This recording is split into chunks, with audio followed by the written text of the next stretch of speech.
Bonjour à tous et à toutes, me revoilà après quelques semaines d'absence. Semaine justifiée par la finalisation de mon deuxième ouvrage et donc moins de temps pour la lecture et surtout de la bonne lecture. Donc aujourd'hui, on se revoit pour un nouveau retour de lecture, et je voulais vous présenter Veux-tu dîner avec moi de Maxime Morin.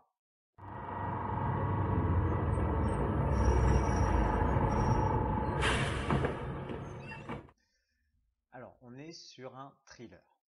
Et de quoi ça parle, Veux-tu dîner avec moi? Donc l'action, elle prend place dans un bus. Dans ce bus, il y a 9 otages et 2 ravisseurs.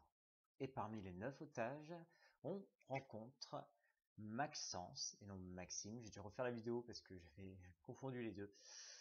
Maxence Verlon, un ancien flic qui a dû rendre sa plaque et son arme 3 mois plus tôt suite à une rechute de la maladie de sa femme. Donc sa femme, très malade, est à bout de force et notre protagoniste préfère abandonner sa carrière de flic pour s'occuper d'elle et vivre les derniers instants à ses côtés. Il y a 3 mois, il était sur les traces d'un redoutable et implacable tueur en série, nommé le Marchand de Sable. Maxence, cet ancien flic, donc, a voué plusieurs mois de sa vie à cette enquête, et bien au-delà.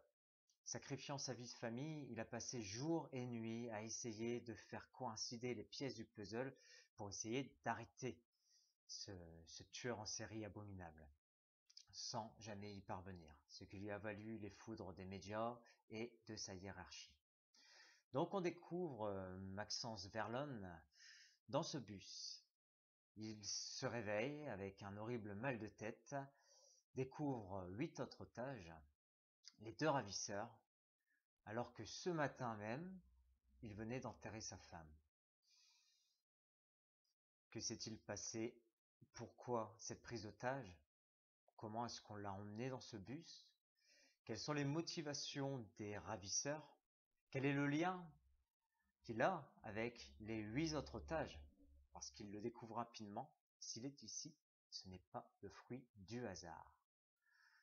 Bienvenue dans le bus, accrochez votre ceinture, mais attention aux arrêts, puisqu'à chaque arrêt, un des otages descend devant son domicile.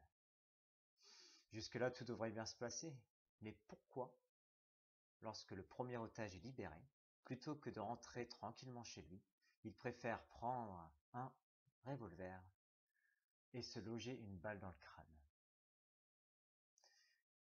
Bienvenue, attention aux secousses, j'espère que vous avez un sac, parce que je suis persuadé que vous allez vomir.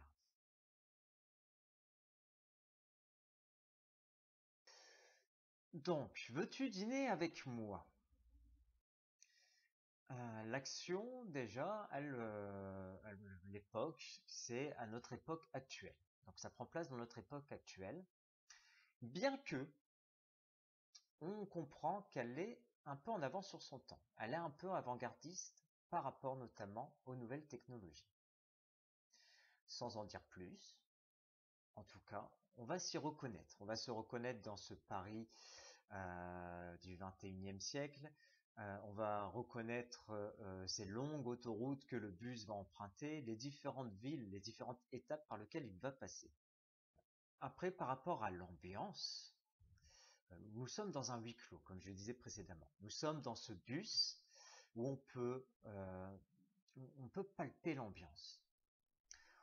On est écrasé par la chaleur à l'intérieur de ce bus.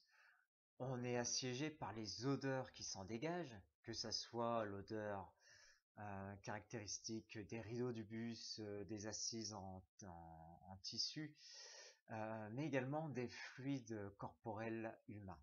Et oui, dans ce bus, en plus de faire très chaud, aucun arrêt de complaisance n'est autorisé. Je vous laisse imaginer tous les fluides corporels qui vont venir chatouiller vos naseaux. Donc ça, c'est très bien rendu. On s'y croit vraiment dans ce bus. On a même par moments un peu mal à l'arrière-train à force d'y rester assis. Et dans ce bus, on voit uniquement par les yeux de Maxence Verlon.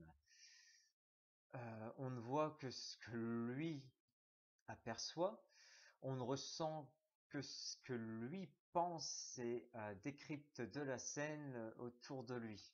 Et c'est ainsi qu'on apprend à découvrir les 8 autres otages et les 2 ravisseurs. Au niveau du rythme de cet ouvrage, il n'y a quasiment pas de temps mort. C'est un rythme très soutenu, puisque c'est une course contre la montre. Le bus est lancé depuis Paris et doit atteindre sa dernière destination en s'autorisant que les arrêts pour déposer les otages. Ce qui fait que le rythme est très soutenu et on voit les heures s'égrener à mesure que le bus se vide de ses occupants. C'est une course contre la montre pour Verlon qui va devoir découvrir pourquoi il est dans ce bus, qui sont ses autres otages et surtout que veulent ces 2 ravisseurs. Donc en plus de ce rythme très soutenu, il y a une tension extrême qui parcourt les pages.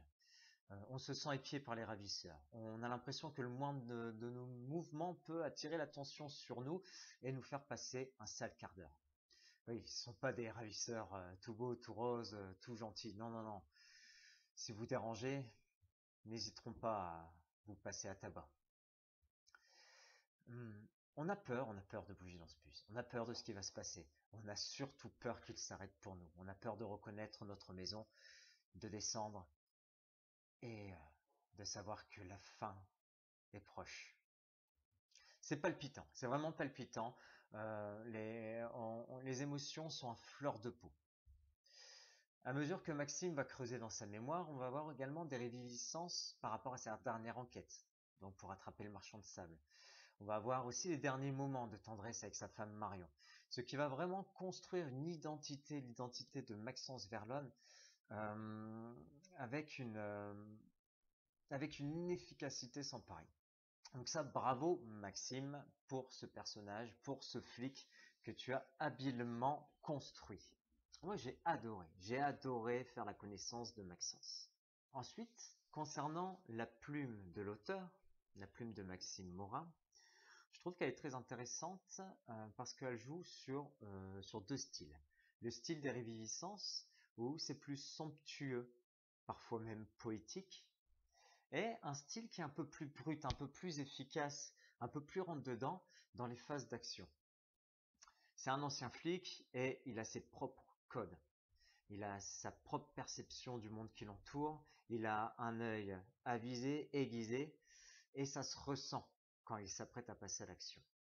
Donc ça aussi, j'ai bien aimé la différence entre les 2 styles. Donc ça, bravo, c'est aussi très habilement mené. Voilà, alors je crois que tout est dit. Moi, j'ai dévoré ce thriller avec ce rythme effréné, avec son intrigue, pardon, qui est drôlement bien menée, avec beaucoup de rebondissements, beaucoup d'action et un chouïa de violence. Tout ce qu'on aime pour un bon thriller. Bravo Maxime pour ton thriller. C'était ton premier ouvrage, je sais que tu en as fait d'autres depuis, et donc je vous invite tous à découvrir l'univers de Maxime Morin, et notamment celui-ci avec son protagoniste Maxence Verlon. Voilà, j'y suis arrivé, c'est pas évident, c'est pas évident de ne pas confondre les deux, j'espère qu'il n'y a pas de coquille, mais vous aurez bien compris que Maxime c'est l'auteur et Maxence le protagoniste. Voilà, donc c'est tout, c'est déjà pas mal. Je vous remercie d'avoir regardé cette vidéo. Je vous remercie pour votre confiance également et je vous invite, comme d'habitude, à vous abonner à mes retours de lecture. Vous pouvez également laisser des commentaires, je serai ravi de vous répondre. Une dernière chose avant de partir. Hop, hop, hop, hop, hop. Voilà, le joli papillon. Mon premier roman noir sur les ailes d'un papillon, toujours disponible à la vente et je vous invite également à le découvrir. Et j'en profite pour vous dire que le deuxième ouvrage, mon deuxième roman noir, Dans les mâchoires de l'hydre, sortira prochainement. Donc suivez mon actualité. Et sur ce, je vous dis à bientôt. Prenez soin de vous.